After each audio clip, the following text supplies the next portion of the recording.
Welcome to another episode of David Michael Woods Unfiltered. Here is a little preview of the Chicago Cubs. Man, I think it's going to be a good summer for Cubs fans.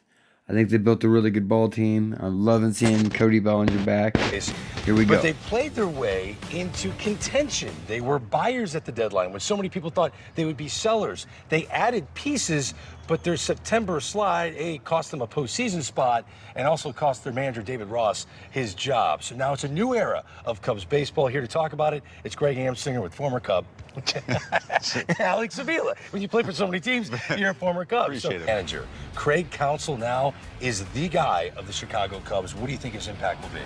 Well, I think we've already felt throughout camp his impact, the way guys have been talking about him, his style so far. But what Craig obviously brings to the Cubs is someone with an extremely long track record of success, of doing it in Milwaukee without having a ton of resources, Right. being able to find value throughout his roster, to be able to put his teams in a position and his players in a position to succeed, even when a lot of people don't expect them to. And I think that's something that's extremely valuable. Obviously, Jed Hoyer and the Cubs thought that was the biggest thing for them to try to acquire somebody with that type of experience and that type of knowledge. And I think he's going to make a big impact on this organization, not just the team, but the entire organization, how they do things. I want to show arms that Craig Counsell had last year with the Brewers, which he called outgetters. All of his pitchers are outgetters, to what he has now. And so do you think that the tactician of pitching, which he really became in Milwaukee, will be able to utilize his talents the same way on the north side of Chicago? Yeah, well, I think that's part of what makes him good, that makes him unique, is being able to figure out what matchups are best suited for the guys he has on the roster and what his personnel is. And then over the course of the season, as he gets to know these guys, and what some of their limits are and their thresholds are, he'll be able to make some, good in-game decisions throughout the year to be able to make sure that those guys are in the right positions. All right, let's talk players now. Was it an inevitable return for Cody Bellinger? 3 years, $80 million, he could opt out, but having him back in a Cubs uniform just seemed right to me. What about you? Yeah, no, for me as well. I loved watching him last year. I thought he was, incredibly dynamic in the way he played and his skill set. And it just seemed like the right fit throughout the whole offseason. We were always talking about, where's a good fit for Cody Bellinger? Now, a player like him makes any team better, but obviously with the success he had in Chicago and Wrigley Field, it was a great story last year. All those things kind of came into play, and where was the best fit for Cody Bellinger? And, it just seemed natural that going back to the Cubs was great. And I ended up actually talking to Cody and asking him about, how excited he is to be back. Yes, very excited. Nice. Feels really good. Nice, Really nice. good. I wanted to ask you, just what were some of the things you were, working on and doing to keep yourself ready until time was to get back to camp? Yeah, obviously the physical stuff, the workouts, the running, the agility, just trying to, stay in shape and stay strong, stay healthy, stay athletic, and the other side of it, the visualization side, the mental side that we all know, and just staying mentally and physically prepared. I loved watching you play last year. It was you in the box, not only you were a threat to go deep, but you're hitting the ball at all field. Situationally, you were tremendous hitting. You're up there with Luis Arraez, Ronald Acuna Jr. You guys were the best in the game at that. Was there a different mentality, with two strikes when you were up there? Yeah, I think for me it was just kind of understanding the situation, understanding who's on the mound, understanding what he's throwing. Yeah. Most importantly, staying within myself and understanding my strengths and sticking to it on a consistent basis. And, just sticking with my process and ultimately just locking in on my zone and staying there no matter the count, and trusting the game flow. Nice, love it. Well, I appreciate the time, dude. Thank You're you. one of the most dynamic players in baseball right now. It's fun watching you play. Thank you very much. Back to you. Appreciate it. Alex, thank you very much. I got to tell you, after seeing the interview with Cody Bellinger, you must have had a sigh of relief to know that your buddy was coming back to the Cubs. Yeah, he's obviously a great fit for us, both on and off the field. Just his presence in the clubhouse, his presence in a lineup, the versatility defensively. He's just a phenomenal baseball player, and someone that we're very thankful to have back. Craig Counsell is a phenomenal manager. Your early viewing of your new manager. Yeah, he's been awesome so far. I feel like he's really, kind of empowered us to take our careers, and do what we want with them. Allow us space to be able to grow and to be able to learn and to get better. And you can't ask for much more than a guy that is trying to empower you to be a better player. When you were young with the Braves, it's fun to watch you and Ozzie Albies turn double plays, but watching you and Nico Horner is just as fun. It's a blessing the double play partners you've had. I was just about to say that. It's a blessing. I've been very fortunate my career to have some guys to my left that have really take a professional pride in their craft, and they're two of the best in the game for sure. When you look at the NL Central, it is a winnable division. I'm just going to say it is.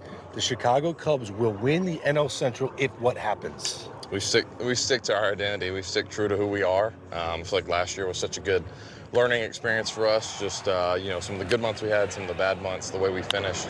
But this year, I feel like the guys have a lot of confidence and just want to come out and prove that we're where we belong. Dansby Swanson, you're fun to watch play, man. Thanks for the Appreciate time. it. It's time to throw it over to a former Cub, Alex Avila, with a former teammate. Take it away, Alex. Thanks, Greg. Yeah, another former teammate here with Ian Happ. First off, how's it going? How you feeling? How's camp going? Yeah, feeling good. A little setback. Not gonna be in games for a little bit, but leg feels good. It's gonna be a slow rehab. Spring training. Take everything slow, but feeling good. Swing's feeling good. Finally got to take BP with the boys today. I wanted to talk to you a little bit about the team in general, because obviously you guys got so close last year and just came up a little bit short. Yep. Just the determination in this team going into this spring and this season. Yeah, I think anytime you end the season, a little bit of a bitter taste in your mouth like that, the group knows we're good enough. We had a stretch in there where we're playing really, really good baseball, so we know it's in there. It's about tapping into that for the full season. I think last year it was a bunch of the group getting to know each other. Mm-hmm. It was a really new group. So now that everybody's coming back, everybody knows each other, and we can gel from day one. That'll be big. Nice. One thing I wanted to talk to you about, because I don't know if a lot of people really know, and I feel like it goes under the radar, how good you've been defensively in the outfield. I mean, 2-time Gold Glove Award winner. Talk to me about just some of those adjustments that you made over the course of your career to put yourself in a good position to do that. Yeah, I mean, when we played together, I was bouncing around all over the place. You were all over the place. I mean, every position. Yeah, and I think it's a little tough to do that. It's a little tough to do that, and it taught me a lot. I was really lucky to have Ben Zobrist as a mentor doing that.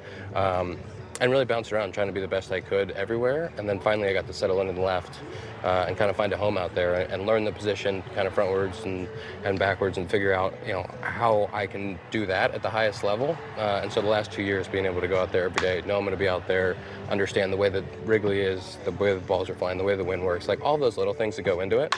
And it feels really comfortable out there. Dude, well, I appreciate the time. Thank you. Good luck this year. Appreciate it. Love watching you. Greg, what are you up to now? Oh, I found another one of your former teammates there, Alex. Hey, Kyle, was throwing to Alex Avila the pinnacle of your baseball career? The pinnacle. Ooh, don't worry. Alex will ask you many more difficult questions than that after the break. Don't go anywhere. "30 Clubs in 15 Days" continues from Mesa, Arizona. We're going to focus now on the starting pitching bullpen of the Chicago Cubs. There were flashes of brilliance up and down the rotation. It's Greg answering once again with Alex Avila. Justin Steele a year ago, I don't think a lot of people expected that he would finish fifth in the Cy Young running. He won 16 games, ERA barely over 3. You can turn something like... Tell us why you think Justin Steele is an ace and he's here to stay. Well, I mean, he like you said, he had a tremendous season last year. What makes him good, and I think, a lot of Chicago Cubs fans, see a lot of similarities between him and John Lester, that very similar skill sets in what they did. And let's do a little breakdown on Justin, because looking at what he does really well, he crushes the glove side with those fastballs. His fastball's got a good four-seam fastball that has some cut action on it. And he does a great job of staying on that glove side, inside to right-handers, away to left-handers. And off that, he brings in a devastating slider that, a lot like John Lester, he crushed inner half on the glove side with that cut fastball, good four-seam fastball, and then the slider up underneath to get the swings and misses. Now, For me, Justin Steele, he's kind of emerged as that ace. I was talking to Kyle Hendricks about it earlier today that, he's kind of led this rotation, since last year as far as what he's able to do and put together the starts he did. His starts in Chicago were almost like must-watch TV. Oh, I agree. And, I think it's going to be more of the same for him going into this year. He's not the only left-hander in that rotation. They need to go spend some money. A 4-year, $53 million deal for Shota Imanaga, overseas talent. The deal could be up to $80 million with a 5th-year option. I think it's time we get to know Shota. Here now, Shota Imanaga. Watch. Tell us about your pitches. Tell us everything you throw and why you like throwing it. Fastball, curveball, slider, changeup. Very nice. Great English. Excellent. Excellent. Tell us why the Chicago Cubs were the perfect fit for you. シカゴカブスの球団本部長や、GM の方に熱い言葉をかけられて、シカゴカブスに決めました。Who is your pitching idol and why? カイル・ヘンドリックス投手と、ジャスティン・スティール選手がチームメイトにいるので、ものすごく参考にして毎日、見てます。Tell us why you think the Chicago Cubs could have a successful season this year. はい、若い選手もたくさんいますし、そしてベテランの選手もたくさんいますし、そして、鈴木誠也選手もいて、この日本人2人でも、このカブスのシーズンを盛り上げられるように頑張ります。That's a great look on Shota Imanaga and getting to know him. I'm with pitcher for the Cubs, Kyle Hendricks here. Just some impressions on Imanaga. Shota's been amazing, man. I guess number one, I would say just the person he is and the teammate. His English is so impressive. He's been immersing himself with the team and the guys, just doing everything on his own, which is kind of super unique, for a guy coming over, just taking everything in. He's been just an amazing guy, amazing teammate, fun to talk to and learn him. And man, watching him pitch, it's fun. I'll tell you what, it's smooth. The heater plays. We're still learning a lot about him, but I'm learning stuff from him already. Just watching him pitch, it's fun to watch. That's awesome. Well, about you, I mean, how's camp going? Feeling healthy? Yeah, 100%. It's so nice to have a healthy camp now. After last year for me, had an injury. I was going to ask you about that. Coming 100%. back from that. Yeah. Not good. Not a good spot last year. So taking a full normal off season, you know how it goes. It's just back in your routine. You feel comfort in that, and showing up to camp, it's just been amazing. Yeah, to be on my normal routine, but having a lot of the same group back for the most part, with a couple awesome additions. Shota obviously being a big one, but some really key additions, small ones, but for the most part, we got the same group, which is a really good feeling. That was something I was talking to Ian Happ about earlier, just kind of like the feeling you guys got, coming off last year, getting so close, the determination, the motivation going into this year to try to finish that job. 100%. You know how it is. I mean, you want to be playing your best baseball at the end of the year. We felt like we were playing our best baseball a couple months before the end of the year. We had some good stretches and we saw what we were capable of, but we just weren't playing our best when it mattered most there at the end. So I think a lot of young guys, we learned a lot from it as a group. And yeah, like you said, the motivation, the grind that we went through in the offseason, now know where we want to end up this year. That, there's only one sight in mind, and that's playing our best baseball at the end of the year, winning that last game. So you're, obviously the last guy from that 16 rotation. I do want to say, though, I loved catching you mainly because just the way you had to go about getting guys out, right? So, like, now everybody's always, like, out stuffing guys, heaters up, hard breaking balls. But catching you having to go through a sequence to try to get guys out, it was like you could pick and choose, and really exploit those hitters' weaknesses. Yes. And it was like the best part about it was like getting that guy called third strike on that 88-mile-an-hour comeback sinker and be like, check. That's exactly. Got it. Dude, I loved that game. You know how it is. Yeah. That's the best game in baseball, is that pitcher-catcher relationship, working together, putting together a plan and executing pitches together to get a guy out. And that's one of the best ones. When you catch a guy looking, you just know you've set something up in the right way, exactly. to get that call. So those are some great ones, man. But yeah, we played through the game like that, keeping guys off balance. It's a different game for sure, pitching-wise than a lot of guys in the game today. But still, I have so much fun watching all these guys. I would love to have some of that stuff that I see out there, that's for sure. But it's way more fun watching you pitch, though, than some other guys. I appreciate that, man. Appreciate you. Thanks for the time, dude. Man. Heck yeah. Loved Always. it. Good seeing Greg, what do you got going on now? Brewers to 3 NL Central titles over the past 6 seasons, including one in 2023. Now, he's a division rival with the Brew Crew. And Greg Amsinger, Alex Avila getting a chance to catch up with Craig Counsell of the Chicago Cubs. Good to see you, Craig. How has your first camp with this new organization gone so far? I'm having a lot of fun for sure. Energizing, exciting, challenging. And it's been fun getting to know a lot of new people and starting to form some great relationships. So anytime I change teams, the question I'd always get asked would be like how difficult it is to get to know your pitching staff. And so I would think about it, it's like, well, sometimes it would take me into the season, almost halfway through the season, in order to be able to make those types of decisions behind the plate when calling a game, just by, figuring out my guys on the mound. I got to think that's similar to a manager being hired to a new team. It might take a couple of months going into this so you can know like the thresholds of guys, what their limits are to be able to make some of those in-game decisions. You got a future in managing, because that's a really good. That's probably the thing I'm worried about the most for sure. Because Right. I think, absolutely, I think those decisions in game when you haven't been through it with those guys. Right. So it's definitely, and then just for relievers like coming back the next day and when they're most effective with rest and things like that. So learning that part of our guys absolutely is something that. You can't accomplish that in spring training, and we're going to need the season to do it. And that means Right. I've talked to Tommy Hotovy, our pitching coach, about that, and understand that I'm going to lean on him early in the season for those signals and those messages, and need his support there. Is your role with the Cubs exactly the same as it was with the Brewers, or is it more than just managing this team? Do you have a say in what goes on in terms of roster alignment? Well, I think the manager's job, it should be a partner with the general manager, and so with Jed and with Carter and helping. And I think where it's different is I'm a fresh set of eyes for them. That's where it's different, and you can be a big help being a fresh set of eyes. So, or you can be a pain. I'm not sure. But It's okay to be a pain every once in a while. But that's good too, right? Yeah. So you try to do a little bit of both, and you try to use being new to your advantage in that case. It's great to see Cody Bellinger back in a Cubs uniform. How does that affect Pete Crow Armstrong, one of your top prospects? Well, Pete's a college senior right now. That's a good point, and I yeah. think that's the thing that I try to tell myself all the time. He's already been in the big leagues, but so when you think about that age, there's still a lot of development that can happen.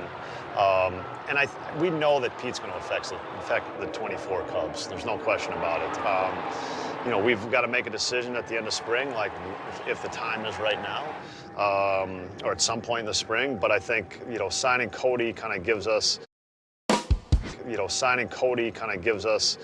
a really good player who can play multiple positions, and it doesn't block anything out for Pete, and I think that's what's really important. Craig, always good to catch up with you. Congratulations on this new team and new deal, okay? Thank you. Appreciate it, guys. All right, for more on the farm system of the Chicago Cubs, let's throw it over to MLB Pipeline's Jonathan Mayo. Jonathan. One of the deepest farm systems in all of baseball. 7 top 100 prospects. That's more than any other organization. And Matt Shaw was their first-round pick from a year ago. He's going to hit his way to the big leagues sooner rather than later. They need help at third base. He may be ready to help them out at some point during his first full season of pro ball. They have some pitching. Cade Horton may help out that rotation sooner rather than later. And all of these guys hopefully will center around the guy who one day will roam center field in Wrigley Field. And that, of course, is Pete Crow Armstrong. All right, Pete, you got a taste of the big leagues. Super small sample size. Yeah. How long did you look at that 0, that 0 for 14? And when did it become a kind of thing like, all right, that's going to fuel me and motivate me even more? I think the 0 for 14 felt a little longer than it was, and in terms of how long I decided to let it eat at me, a while. I think even to today, it's like I'm still, I still feel unfulfilled as I think my time up there was good in some aspects, and I think the obvious at the plate was what I want to get better at. So, it still keeps me up, but I'm just here to try and better it next year. We got to talk about your defense, obviously. That's I don't want to say it's your calling card because you're a complete player, but I remember seeing you in high school tournaments and things like that, and you took such pride in it. Where did that come from, and when did you really realize, like, all right, I can do that at a really high level in center field?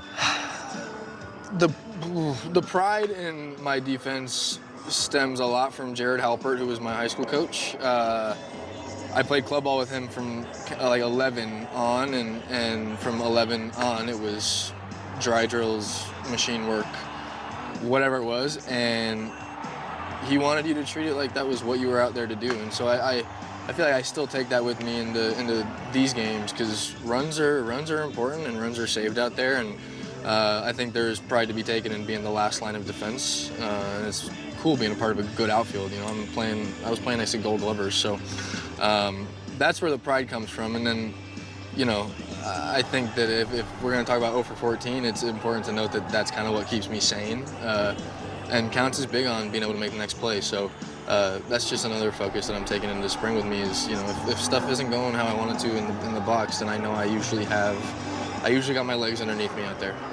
Pete, thanks so much. You bet. Go back to you, Jim. Greg, right? You really do catch everything. Greg, take it away.